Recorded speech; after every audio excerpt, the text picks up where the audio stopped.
मैंने एक अनाथ लड़की से शादी की। उसकी एक 15 साल की बहन भी थी। पत्नी के साथ उसकी बहन भी विदा होकर आ गई थी, लेकिन उसकी बहन सारा दिन मेरी पत्नी के साथ चिपकी रहती। मुझे उस पर बहुत गुस्सा आता क्योंकि वो रात को भी हमारे कमरे में ही सोती थी। मैंने अपनी पत्नी से गुस्सा किया और जब रात को उसकी बहन कमरे में आई तो जबरदस्ती उसे दूसरे के कमरे में बंद कराया और फिर कमरे में वापस लौटा तो मेरी जान निकल गई। मेरी पत्नी की बहन बहुत अजीब सी थी। वो हर वक्त डरी सहमी सी रहती थी और अपनी बहन के साथ ही बस चिपकी रहती थी। मुझे उस पर बहुत गुस्सा आता था। मैंने तो बस सोच ही लिया था कि उससे तो जान छुड़वा कर ही रहूंगा। एक दिन मैं अपनी पत्नी से छिपकर उसे एक कमरे में बंद कर दिया और जब वहां पर पहुंचा तो दंग ही रह गया, क्योंकि वहां पर तो मैं शादी की रात अपने कमरे में आया तो बहुत खुश था। मैंने मुंह दिखाई का गिफ्ट तो खरीदा ही था, लेकिन एक प्यार से भरा गिफ्ट भी लिया था। मैं गजरे खरीद के लाया क्योंकि जानता था कि लड़कियां इस तरह का गिफ्ट पसंद करती हैं। मैं यूं ही अपने कमरे का दरवाजा खोला तो हैरान हो गया था। सामने का मंजर बड़ा खतरनाक था। मेरी पत्नी की 15 साल की बहन उसके साथ चिपक कर बैठी थी और रोती ही चली जा रही थी। ये रोना कोई आम वाला रोना नहीं था, बल्कि जोर जोर से रो रही थी। उसे देखकर मेरी रेखा परेशान हो गई थी। उसने अपनी बहन को डपट कर खामोश करवाया था। मैं आगे बढ़ा और बोला, रेखा क्या हुआ इस बच्ची को? इसकी तबीयत तो ठीक है ना? रेखा बोली, जी ठीक है। ये बस ये सोचकर परेशान हो गई है कि मैं अपनी नई जिंदगी शुरू करने जा रही हूँ तो इसका क्या होगा। मेरा दिल दुख गया था। मैं आगे बढ़कर रूपा के सर पर हाथ फेरा और बोला कि तुम परेशान मत हो। अगर तुम रेखा की बहन हो तो मेरी भी बहन हो। तुम इसी घर में हमारे साथ रहोगी। मुकेश बोले, रेखा तुमने ये बात रूपा को नहीं बताई थी क्या? मैं बोली कि मैं इसको बता चुकी हूँ, मगर बच्ची है ना, इसलिए ये बातें इसको अभी समझ में नहीं आ रही है। वक्त गुजरेगा तो खुद ब खुद समझ जाएगी। मैंने सर हिला दिया तो रेखा डरते डरते बोली, मुकेश एक बात कहूँ? मैं मुस्कुरा कर बोला, रेखा तुम्हें परमिशन लेने की कोई जरूरत नहीं है। लेकिन उसकी बात सुनकर मैं एकदम ही हैरान रह गया था। वो बोली, मुकेश मैं रूपा को अपने साथ सुला लूं? जब तक कि संभल नहीं जाती ये मेरे साथ ही सो जाया करेगी। ये मम्मी पापा के मरने के बाद अकेले बहुत डरती है। जरा जरा सी बात की टेंशन लेकर बीमार पड़ जाती है। मेरी अभी नई नई शादी हुई है, मैं कहाँ अस्पतालों के चक्कर खाती रहूंगी। मैं रेखा की बात को समझ गया था। मैंने कहा, ठीक है, तुम दोनों बहनें इस कमरे में सो जाओ, मैं दूसरे कमरे में चला जाता हूँ। रेखा उठकर मेरे पास आई और बोली, मैं हमेशा आपकी आभारी रहूंगी। आपने मेरे साथ बहुत बड़ी मेहरबानी की है। मेरी आपसे गुजारिश है कि आप घर में किसी को भी मालूम न होने दीजिएगा कि आप दूसरे कमरे में सो रहे हैं। आप फिक्र ना करें, जल्द ही रूपा ठीक हो जाएगी और अपनी जिद को छोड़ देगी। मैं मुस्कुरा कर बोला, रेखा तुम्हें टेंशन लेने की कोई जरूरत नहीं है। मैं तुम्हारी सिचुएशन को समझ सकता हूँ। वैसे भी कल तक मेहमान वापस लौट जाएंगे, फिर हम तीनों ही तो इस घर में रह जाएंगे। इतना कहकर मैं डरी सहमी सी रूपा पर नजर डालकर बाहर निकल गया था। रेखा को तसल्ली तो दिया था, मगर खुद को तसल्ली कैसे देता? मेरे दिमाग में बार बार बस यही सवाल आ रहा था कि क्या रूपा यूं ही हमेशा मेरी खुशियों के बीच रहेगी? मैंने हाँ करके अपना ही नुकसान तो नहीं कर डाला, मगर मैंने बड़ी कोशिशों से अपने दिमाग से सारी बातें हटा दिया था। मैं जानता था कि बच्चे ऐसे ही होते हैं। वो गवारा नहीं करते कि उनके करीबी इंसान किसी और के साथ बात भी करे। इसलिए मैं रूपा का भरपूर ख्याल रखने लगा था। वो बड़ी मासूम सी डरी सहमी सी लड़की थी। इस तरह के बच्चों पर तो वैसे भी मुझे बहुत तरस आता था। मैं यही सोचकर परेशान हो जाया करता था, न जाने इसने अपनी जिंदगी में क्या कुछ सहा है जो वो ऐसी हो गई है। रूपा रेखा से भी खूबसूरत थी। हमारी शादी को पूरा 1 हफ्ता हो गया था, मगर रूपा अभी भी रेखा के साथ ही सोती थी, जबकि मैं दूसरे कमरे में पड़ा रहता था। एक दिन मैं रूपा के लिए एक बैग लेकर आया था। किताबें तो नहीं, क्योंकि मुझे नहीं पता था कि वो कौन सी क्लास में पढ़ती है। मैं घर पहुंचा तो रेखा घर के कामकाज कर रही थी, जबकि रूपा चारपाई पर बैठकर अपनी बहन को देख रही थी। मैं अपने चेहरे पर मुस्कुराहट सजाकर रूपा के पास पड़ी कुर्सी पर जाकर बैठ गया। रेखा की नजर मुझ पर पड़ी तो वो भागकर मेरे पास आकर खड़ी हो गई थी। उसका चेहरा रेड हो गया था।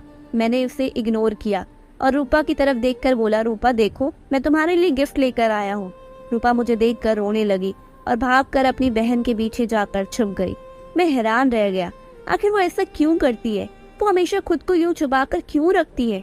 मगर मैं नहीं जानता था कि जब मेरी इस क्यों का जवाब मिलेगा तो मुझे खुद कितना बड़ा धक्का लगेगा। मैं उठकर खड़ा हो गया और बोला, रूपा बेटी इधर आओ। मेरी बात सुनो बेटा, मैं तुम्हारे लिए बैग लेकर आया हूँ। मेरी आवाज सुनकर रूपा और ज्यादा रोने लगी। मैं सवालिया नजरों से रेखा की तरफ देखा तो मुझे बड़े गुस्से में लगी। वो बोली, मुकेश, आपकी बड़ी मेहरबानी होगी, आप मेरी बहन से दूर रहे। आप मेरे पति है, मगर रूपा के लिए तो एक गैर है ना, इसलिए आप इससे बात बिल्कुल ना किया करें। मुझे रेखा की बात बहुत बुरी लगी थी। मैं तो रूपा को अपनी छोटी बहन समझने लगा, मगर रेखा का रवैया मुझे बहुत परेशान किया।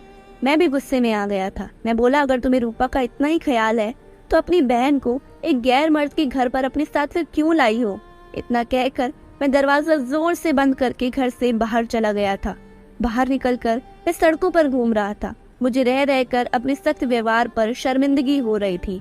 रूपा मेरे घर जबरदस्ती तो नहीं थी ना। जो मैं उसको ताने देने लगा था वो तो मेरे कहने पर ही मेरे घर आई थी। घर में हम बस 3 ही लोग थे। इससे पहले मेरे घर पर खामोशी और सन्नाटा रहता था।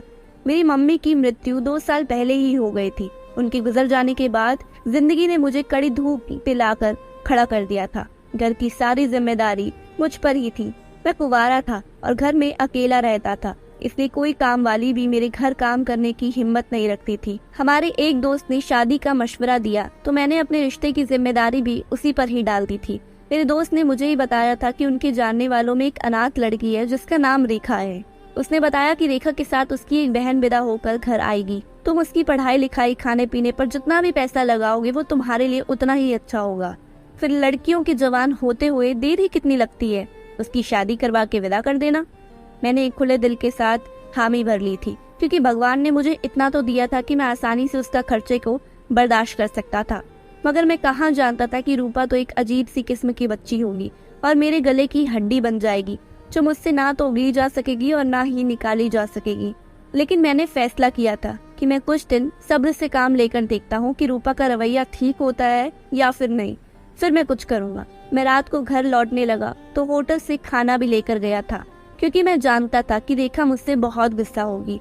मैं उसकी नाराजगी दूर करना चाहता था। मैं घर के दरवाजे पर खड़ा था, जबकि मेरे कानों में रूपा की आवाज पहुंची। वो कह रही थी, रेखा, क्या अब तुम्हारा डिवोर्स हो जाएगा? तुम मेरे साथ वापस चली जाओगी? यहाँ सिर्फ तुम और मैं रहेंगे, किसी तीसरे को बर्दाश्त ही नहीं करना पड़ेगा। रेखा एकदम गुस्से से बोली थी कि अपनी बकवास बंद करो। रूपा की हंसी की आवाज आई थी। फिर वो बोली, अब तो घर में तुम्हारा खड़ूस पति भी नहीं है, अब तुम मुझे मेरे असली नाम से पुकारो। रूपा की बात सुनकर हैरान रह गया था। रूपा का कोई और नाम भी था क्या जो मुझसे छुपाया गया था? लेकिन क्यों? मेरे दिमाग में इतने सवाल आ रहे थे कि अब मुझे घुटन सी होने लगी थी। मैंने दरवाजा खोला और घर में दाखिल हो गया। रेखा की नजर मुझ पर पड़ी तो वो भागकर मेरे पास आई और बोली, मुकेश, आप कहाँ पर रह गए थे? मुझे आपकी कितनी फिक्र हो रही थी। मैं ये देखकर खुश हो गया था कि रेखा के चेहरे पर नाराजगी का नामो निशान तक नहीं था। हम दोनों बातें कर रहे थे कि रूपा एक बार फिर से रोने लगी थी। वो बोली, रेखा, तुम इसके साथ बात मत करो, कि मुझे गुस्से से देखता है। तुम्हारा पति गंदा है। रेखा ने मुझे शक्की नजरों से देखा था। मैंने अपनी सफाई दी और कहा, क्यों रूपा, बच्चे, मैं क्यों आप पर गुस्सा करूंगा? रेखा बोली, मुकेश, मैं आपसे कही भी थी कि आप मेरी बहन से बात मत किया करें।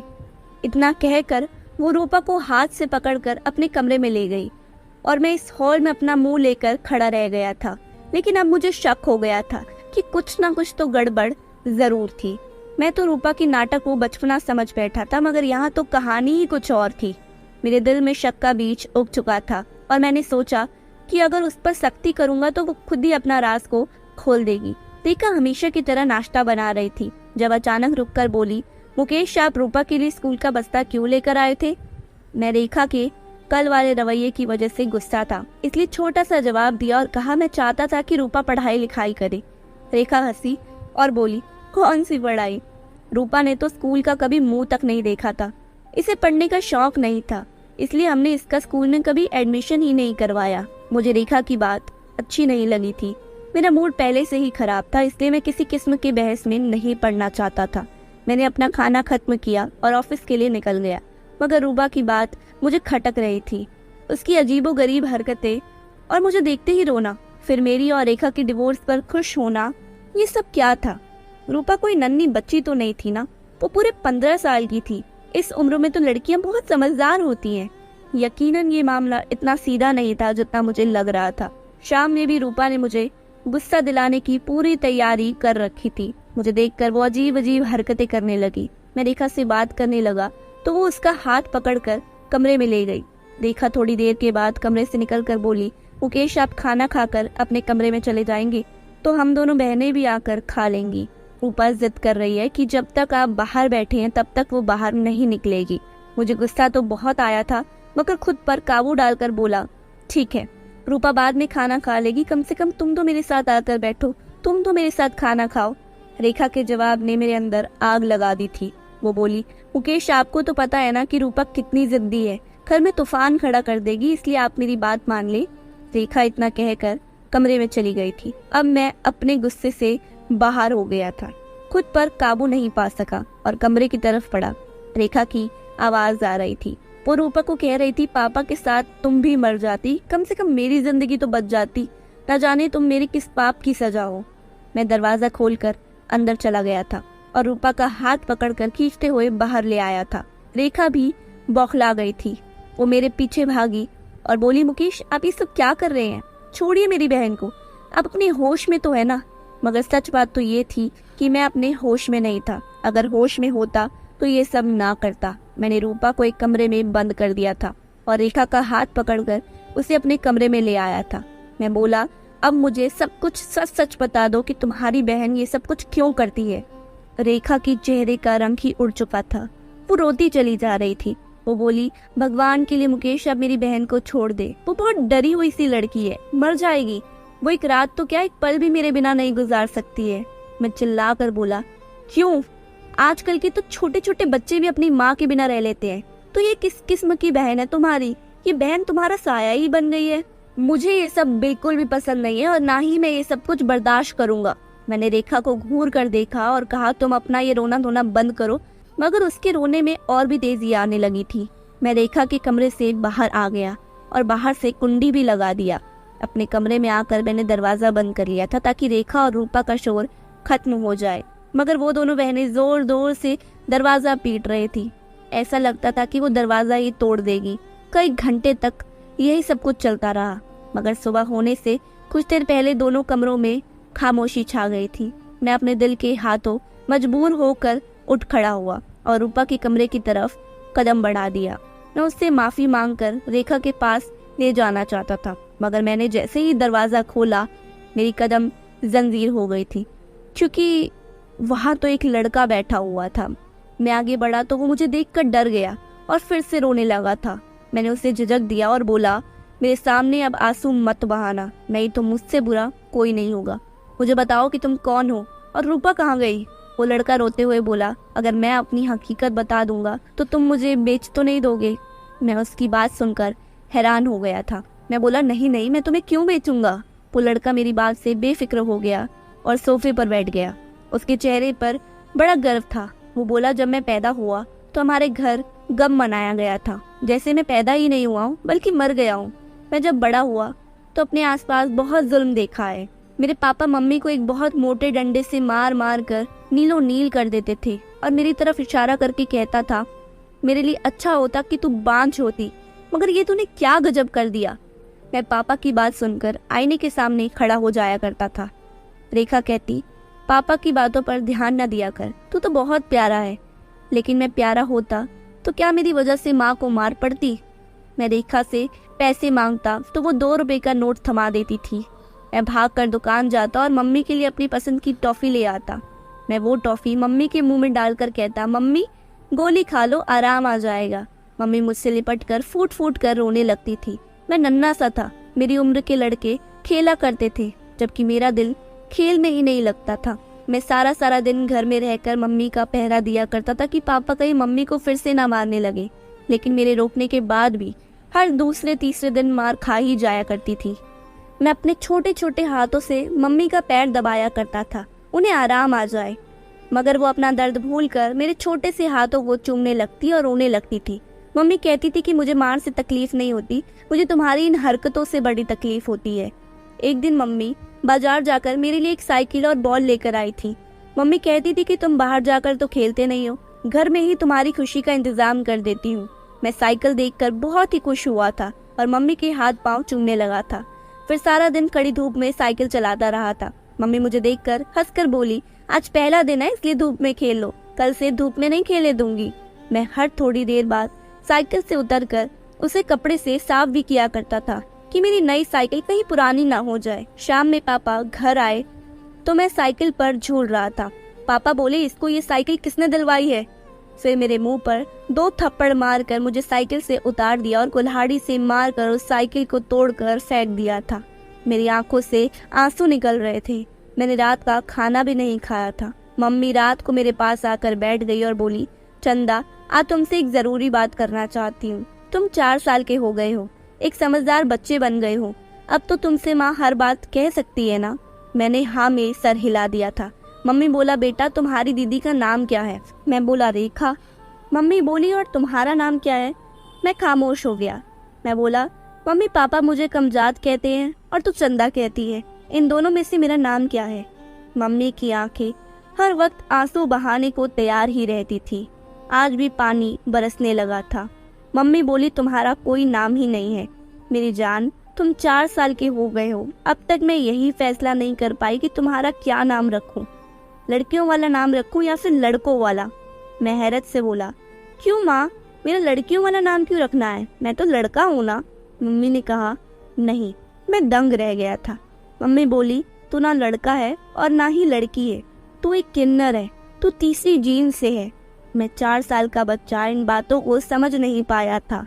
मम्मी बोली, मगर मैं तुझे लड़का नहीं बनाऊंगी, क्योंकि तू बाहर निकलेगा तो लोग 100 तरह की बातें बनाएंगे। मैं तुम्हारा नाम रूपा रखती हूँ। तुम हर वक्त सिर पर दुपट्टा लेकर रखोगे और घर की 4 दीवारी में रहोगे तो महफूज रहोगे।